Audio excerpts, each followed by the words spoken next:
Hello students, good morning, જય શ્રી કૃષ્ણ, સુપ્રભાત. આજના વિડીયોમાં આપણે ધોરણ 9 પ્રકરણ 7 એનો પ્રમેય 7.2 કરશું. બરોબર, 7.1 પણ કરવાના જ છીએ આપણે બધા. એમપી જેટલા પણ પ્રમેય છે બધા જ આ વિડીયોમાં હું તમને કરાવીશ, પરંતુ આજે આપણે 7.2. હવે પ્રશ્ન એ છે કે 7.2 પ્રમેય પહેલા શું કામ? તો આપણે 7.1 સ્વાધ્યાય પૂરો કર્યો. હવે આપણે કરશું સ્વાધ્યાય 7.2. તો એની અંદર આપણે જે પ્રમેય 7.2 છે એનો જે નિયમ છે, જે સાબિત કરે છે, એ નિયમનો આપણે ઉપયોગ પણ કરવાના છીએ. અને આ જે પ્રમેય છે એ તમારી દ્વિતીય એકમ કસોટી માટે, દ્વિતીય એકમ કસોટી જ નહીં પણ દ્વિતીય પરીક્ષા માટે પણ મોસ્ટ આઈએમપી છે. અને હા, આનાથી પહેલાના વિડીયોમાં મેં 13/12 એટલે કે હવે જે 13 ડિસેમ્બરના તમારી એકમ કસોટી આવે છે વિજ્ઞાનની, એના બધા જ આઈએમપી પ્રશ્નો તમને મોકલી દીધા છે વિથ જવાબ સાથે. તો તમે બધા જ પ્રશ્ન કડોકડ પાકા કરજો, કારણ કે 100% ગેરંટી કે તમને એમાંથી જ પૂછાશે. અને એ જે પ્રશ્નો છે વિડીયોના, એ બધા તમને દ્વિતીય પરીક્ષામાં પણ એ પાઠમાંથી પૂછાય એવા છે. તો કડોકડ પાકા કરજો, જેથી એકમ કસોટીમાં અને દ્વિતીય પરીક્ષામાં પણ તમને ઘણા બધા ઉપયોગી થશે. હવે આજના વિડીયોમાં આપણે કરશું પ્રમેય 7.2. બહુ જ ઇઝી પ્રમેય છે, સાવ એટલે સાવ સરળ પ્રમેય છે, આરામથી તમને આવડી જાય. અને એ પ્રમેયના તમને માર્ક્સ કેટલા હોય છે? તો વિભાગ ડીમાં તમને 4 માર્ક્સમાં પ્રમેય પૂછાય છે. તો ચાલો હવે શરૂ કરીએ. સૌથી પહેલા તમને વિધાન 9મા ધોરણમાં છો એટલે તમને વિધાન જે છે એ રકમમાં લખેલો આપી દેશે. વિધાન આવી રીતે લખેલો હશે કે સમદ્વિ બાજુ ત્રિકોણની બે સમાન બાજુના સામેના ખૂણાઓ સમાન હોય. જ્યારે મેં પ્રકરણ 7 શરૂ કરાવ્યો ને ત્યારે જ મેં તમને આ નિયમ લખાવ્યો હતો કે બે સમાન બાજુ એટલે કે બે એકરૂપ બાજુઓના સામેના ખૂણા એકરૂપ હોય ને બે એકરૂપ ખૂણાઓની સામેની બાજુઓ પણ એકરૂપ હોય. આ નિયમ તો લખાવ્યો હતો, પણ એ નિયમ છે પ્રમેયને આધારે છે. તો આજે આપણે એ નિયમ સાબિત કરશું કે મેં જે તમને નિયમ લખાવ્યો ખરેખર એ નિયમ સાચો છે કે ખોટો. તો પ્રમેય છે એ આ વિધાન દ્વારા આપણને એક નિયમ આપે છે ને એ નિયમ ખરેખર સાચો છે કે ખોટો એ સાબિત પણ કરી દે છે. હવે સમજીએ શબ્દશઃ એની આખી માહિતી. સમદ્વિ એટલે સમ એટલે સરખી, દ્વિ એટલે બે, અને બાજુ સમદ્વિ બાજુ એટલે કે જેની બે બાજુઓ કેવી છે? સમાન છે, તેવો એક ત્રિકોણ છે. તો જે ત્રિકોણની બે બાજુઓ સમાન હોય એને સમદ્વિ બાજુ ત્રિકોણ કહેવાય. બરોબર, તો સમદ્વિ બાજુ ત્રિકોણની બે સમાન બાજુઓ એના સામેના ખૂણા સમાન હોય. એટલે કે ત્રિકોણની કોઈ બે બાજુઓ જો એકરૂપ હોય તો એ એકરૂપ બાજુઓના સામેના ખૂણા કેવા હોય? સમાન હોય. હવે અહીંયા કને પક્ષ લખવાનું. તો પક્ષની અંદર આપણે સૌથી પહેલા આકૃતિ દોરશું. જો અહીંયા મેં આકૃતિ દોરી છે ત્રિકોણ ABC.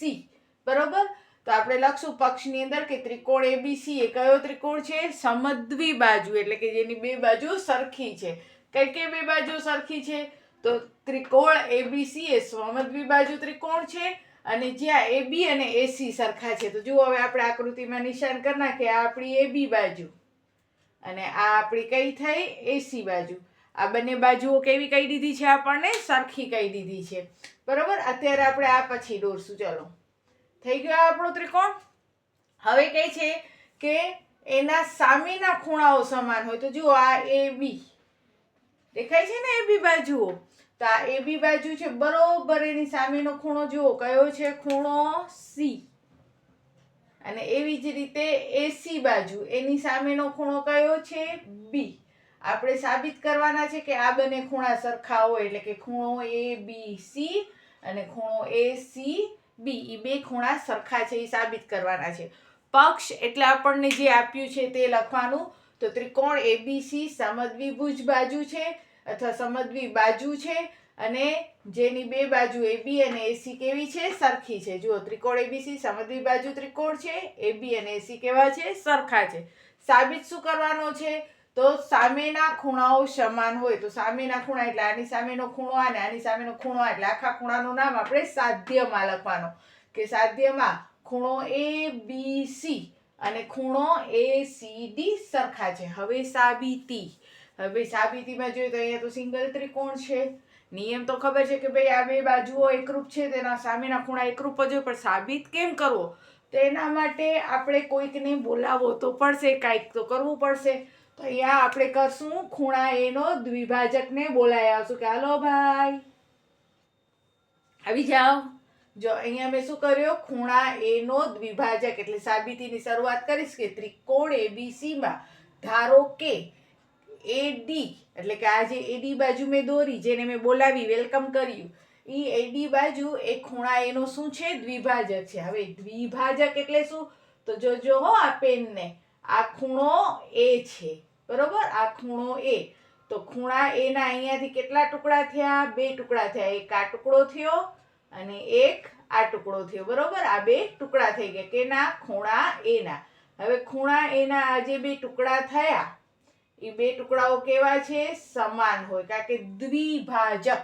અહીંયા પર જો દ્વિભાજક, 2 સરખા ભાગ, દ્વિભાજક એટલે પ્રમેયની સ્ટાર્ટિંગ માટે આપણે પેલા એડી ને બોલાવવાનો કે ધારો કે ત્રિકોણ એબીસી માં ખૂણા એ નો દ્વિભાજક એડી છે અથવા એડી રચ્યો, કંઈ પણ લખી શકો.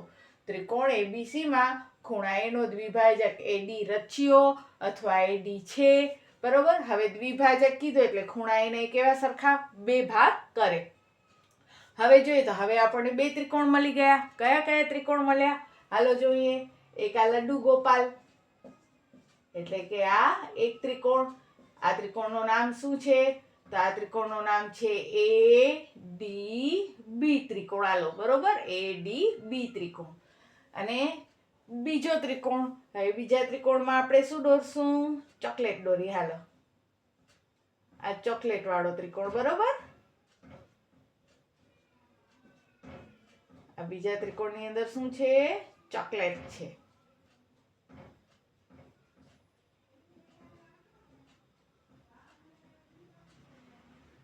બરોબર. તો એક લડ્ડુ વાળો ત્રિકોણ અને એક ચોકલેટ વાળો ત્રિકોણ. હવે આપણે આગળ 2 ત્રિકોણ આવી ગયા એટલે આપણે શું કર્યો, આ દ્વિભાજક રચ્યો. દ્વિભાજક કેનો રચ્યો, તો ખૂણા એના 2 સરખા ભાગ કરે એવો દ્વિભાજક એડી આપણે રચ્યો, જેથી કરી અને 2 ત્રિકોણ બન્યા. ADB એટલે કે આ લડ્ડુ વાળો અને ADC એટલે આ ચોકલેટ વાળો. આ 2 ત્રિકોણ બન્યા. હવે એ 2 ત્રિકોણને આપણે એકરૂપ કરવાના છે. કયા નિયમથી કરશું, હા તો હેતવીબેન કહે છે કે બેન સીપીસીટી નો નિયમ. હાલો સીપીસીટી ના નિયમ મુજબ આપણે કેટલા અંગો સરખા કરવાના, 3 અંગો સરખા કરવાના. તો હવે ADB અને ADC માં જોઈએ તો ભાઈ આપણને જો દેખાય જ છે કે ભાઈ આ AB જે ADB ત્રિકોણની બાજુ છે અને AC જે ADC ત્રિકોણની બાજુ છે, કે એટલે કે એક લડ્ડુ વાળા ત્રિકોણની બાજુ છે, એક ચોકલેટ વાળા ત્રિકોણની બાજુ છે. બંને ત્રિકોણની આ 2 બાજુઓ કેવી છે, સરખી છે. એવું આપણને કોણ કહે છે, પક્ષ કહે છે. એટલે પેલા લખી નાખશું કે AB અને AC કેવા છે, સરખા છે, પક્ષમાં કીધો છે. પછી આપણે જે ખૂણાનો દ્વિભાજક રચ્યો ને એનો મતલબ કે ખૂણો BAD એટલે કે આ ખૂણો અને ખૂણો DAC એટલે આ ખૂણો, આ 2 ખૂણા પણ કેવા છે, આપણા સરખા છે. શું કામ, તો ખૂણા એનો દ્વિભાજક છે. દ્વિભાજક છે એટલે ખૂણા એના 2 સરખા ટુકડા કર્યા છે, એટલે કે ખૂણો BAD અને ખૂણો DAC કેવા થાય, સરખા થાય. અહીંયા તમે ખાલી રચના મુજબ એમ પણ કૌંસમાં લખી શકો છો અને ચોખવટ કરવી હોય તો એમ પણ લખી શકો છો કે ખૂણા એના દ્વિભાજકની રચના મુજબ આ 2 ખૂણા કેવા થાય, સરખા, કારણ કે એક જ ખૂણાના 2 સરખા ટુકડા છે. હાલો 2 અંક તો થઈ ગયા. હવે ત્રીજો અંક જોઈએ તો આ શું છે, AD. તો જો લાડુવાળા ત્રિકોણની અંદર AD છે, ચોકલેટવાળા ત્રિકોણની અંદર AD છે. તો બંને ત્રિકોણની અંદર AD શું છે, સામાન્ય બાજુ છે.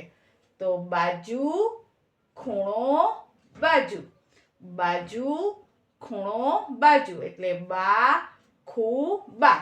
બાખુબા પ્રમાણે આ બંને ત્રિકોણ કેવા થઈ ગયા, એકરૂપ થયા.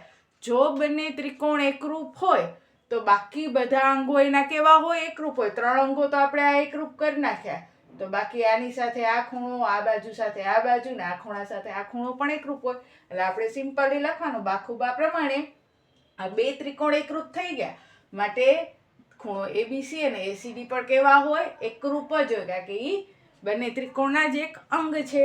એટલે કે ટૂંકમાં સ્ટાર્ટિંગમાં સાવ શોર્ટમાં આપણે સમજીએ ફરીથી તો ત્રિકોણ BAC ની અંદર ખૂણા એનો દ્વિભાજક એડી રચ્યો. હવે ત્રિકોણ એડીબી અને ત્રિકોણ એડીસી માટે, અથવા તમે બીએડી અને સીએડી પર લખી શકો, જે ત્રિકોણ તમને મજા આવે એ લખી શકો, પણ આ બે ત્રિકોણ લેવાના, એક લાડુવાળો ને એક ચોકલેટવાળો. એ બંને ત્રિકોણની અંદર એબી સાથે એસી સરખા છે, ખૂણા એ એટલે કે બીએડી સાથે ખૂણો ડીએસી સરખો છે, એડીએડી સામાન્ય બાજુ છે, તો બાજુ ખૂણો અને બાજુ ખૂણો અને બાજુ પ્રમાણે એ બે ત્રિકોણ બાખુબા પ્રમાણે એ બે ત્રિકોણ એકરૂપ થયા. માટે બાકી રહી ગયેલો જે ખૂણો છે એ પણ કેવો હોય? એકરૂપ જ હોય, જે આપણે સાબિત કરી લીધો. તો આ હતો આપણો પ્રમેય 7.2. બહુ જ સરળ છે. બાખુબા પ્રમાણે આપણે એને એકરૂપ કરવાનું છે ને એના માટે એડી લેવાનો છે. તો આશા છે કે તમને આ વિડીયો મસ્ત રીતે સમજાઈ ગયો હશે. નેક્સ્ટ વિડીયોમાં આપણે એના પછીનો પ્રમેય પણ કરશું અને આગળ ચેપ્ટર પણ ચલાવશું. તો ત્યાં સુધી કર્યા કરજો. હમણાં વધારે હું નથી આપતી કે વધારે મિનિટ્સ નથી કરાવતી. શું કામ? કારણ કે મને ખબર છે કે અત્યારે તમે જે છે એ 13 તારીખની પરીક્ષા શરૂ કરી દીધી હશે, પરીક્ષાની તૈયારી શરૂ કરી દીધી હશે. માટે વિડીયા જુઓ ઝડપથી. હજી ન જોયા હોય તો જોઈ લ્યો. આજે જે નવા આવ્યા છો આ વિડીયોમાં, નવા સ્ટુડન્ટ તરીકે આવ્યા છો, તો એ પણ જોઈ લો કે આનાથી પહેલાંનો જે વિડીયો છે એની અંદર મેં મોસ્ટ આઈએમપી 13-12ના રહેવાની એકમ કસોટીના બધા જ પ્રશ્નો આપેલા છે. તો એ પ્રશ્ન છે કડપાકા કરી લ્યો, જેથી તમારી એકમ કસોટી એ સારી જાય અને દ્વિતીય કસોટીની તૈયારી પણ થઈ જાય. અને વધુ ને વધુ વિદ્યાર્થીઓને આ જે વિડીયો છે એ શેર કરજો, લિંક શેર કરજો, જેથી કરીને વધુ વિદ્યાર્થીઓને જ્ઞાન પ્રાપ્ત થાય. તો બસ આજના વિડીયોમાં આટલું જ. ત્યાં સુધી બધાને જય હિન્દ, જય ભારત. સૌ ભણે, સૌ આગળ વધે. બાય.